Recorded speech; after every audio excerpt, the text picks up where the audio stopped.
this to your attention, HTML versus CSS. HTML creates the web page structures and it follows the CSS. CSS style the HTML structure, but it doesn't follow the HTML. CSS style inside the tag precedes the style in CSS script.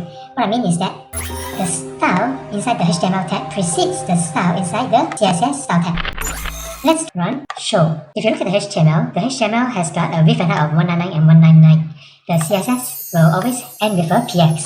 Where is this 199? This 199 is inside the image tag, style with 199px and the height 199px. When I click button show, I capture the information HTML wh, which is the image width and the image height. And then the CSS is the style width and style height. Image width is not this one, it's this one. Remember, it takes from the HTML style. Now I will remove the HTML style and run this again. Click on show. What happened? Now since this is missing, the HTML width and height take from the image width and height. That is why you see 200 and 100. Now let's remove this and run again. And I click the button show. Can you see? Now the width and height becomes 10. It's no longer, it couldn't find it here.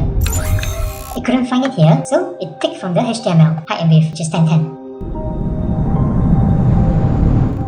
When you're writing JavaScript, you don't always assume that the HTML and CSS are in sync, because HTML is a web page and HTML includes CSS as a styling. Without CSS styling, HTML will still work. So once you include the HTML as a styling, you make sure that CSS follows the HTML. Yeah? Follows meaning to say, not this follow, you need to synchronize. Sync whatever is in HTML, make it equal with the CSS.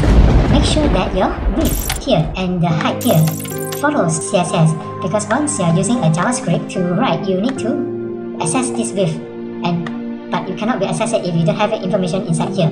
Let's run this and I'll show you. Now both of them are in sync, but if you don't have the information here, that this is empty, and you show, can you see?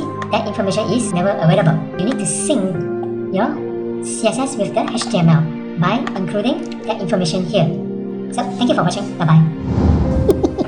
What happened? All this JavaScript learning will eventually use to create a game called PacBaby. This is also recorded for now. Bye bye.